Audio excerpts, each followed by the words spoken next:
was it like working on the Star Trek set? Oh, Star Trek it was like working in a Western. It was, Star Trek really was a Western in the sky. Westerns, and you knew the good guy and the bad guy. It was very simple.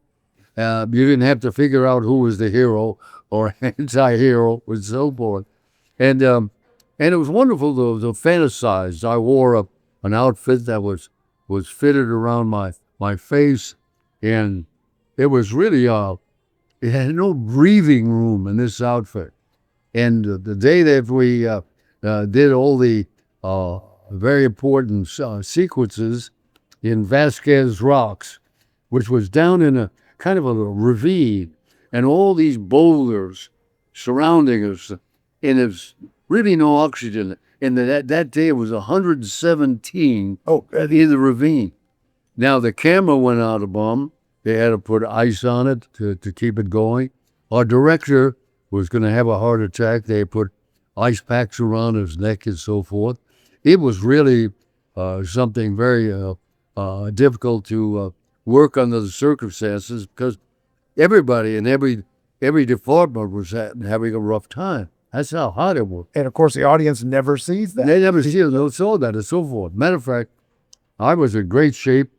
I lost 7 pounds that one day, and I didn't have an ounce of fat on me. I was all muscle and so forth. And when I went the end of the day, I went back to my dressing room when we finished work. I took off my wardrobe and looked in the mirror and said, "Who is that?" I mean, so much. I could see that I lost weight. I mean, all the water in my system was gone. When I walked through the boots, you could hear. So we had fun, even though the circumstances were kind of hot, so to speak. I've got a follow up to that. Didn't you mention that there was a movie that Mr. Dante? Unbelievable with Snoop Dogg. Oh, unbelievable! Yeah, you came back and played the same character, if I'm not wrong. No, we were a group of actors, and that were looking for work in the story, and we're all sitting around and so forth, and had this script that we wanted to get financed. So it was called Unbelievable. It was unbelievable that we had came up with this screenplay, and I played an actor acting as an actor in the piece, and it was funny. It was comedy, and got a chance to sing in it too. Did you really? Well, he'd mentioned that you were in a movie with Snoop Dogg. I said, "No, Georgie, you read that wrong. No, kid, you read that wrong." And he said, "No." He said, "Right here." It's like, I've got to see. Yeah, it was a takeoff on Star Trek, and it was a lot of fun. We had a reunion with a lot of the actors who co-starred in the original Star Trek with with Shatner and Leonard Nimoy and so forth, and which is only on 3 years. Everyone, I always thought, I said, my God, in the beginning of my watching the show, it seemed like it was on for 10 years. It was so popular, but it was only on 3 years. 3 years. Yeah. And why? Because the ratings, they thought the Westerns and other stories, series would be overbearing, and of course their ratings would go down to twos. Little they didn't know, when they went off the air, the ratings went sky high in reruns. Everybody wanted a part of Star Trek, and then they had the offshoots, and they had other series. Here we are, 50 some odd years later, and still the billions of dollars of the merchants and appearances. And of course, I know a lot of conventions will ask you to appear at Star Trek conventions. Oh yes, I've done an awful lot of them, and the Trekkies are the most loyal fans in the world. The Western fans are a notch behind them, but the Trekkies are so patient, so loyal. And they truly are.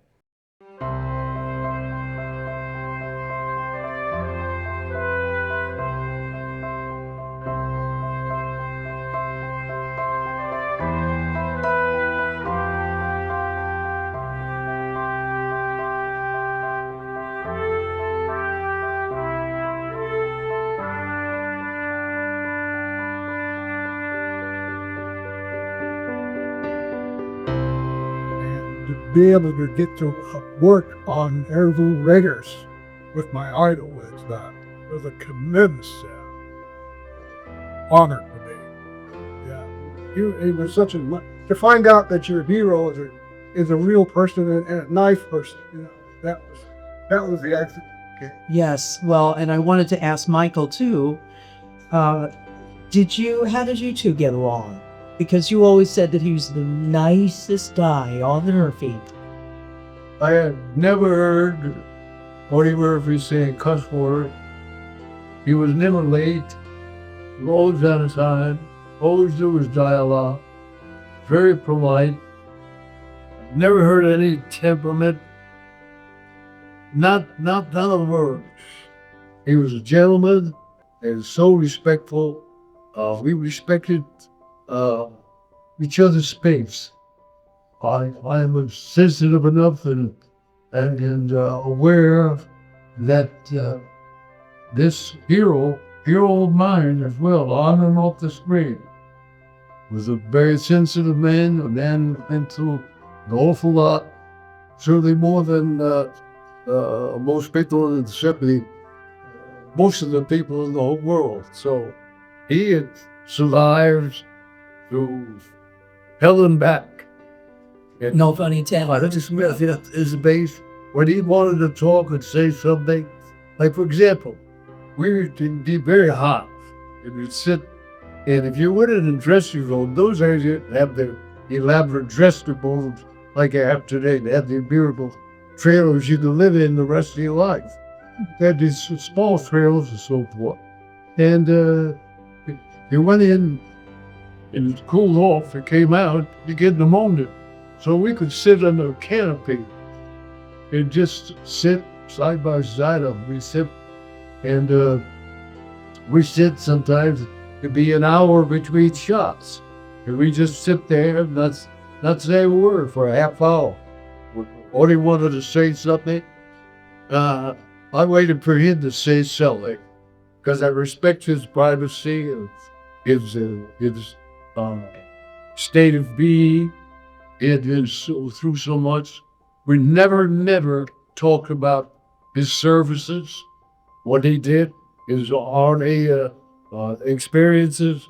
I wouldn't dare ask him anything like that. Really, when we talked about the scene or see something that was humorous. Because we had people roped off.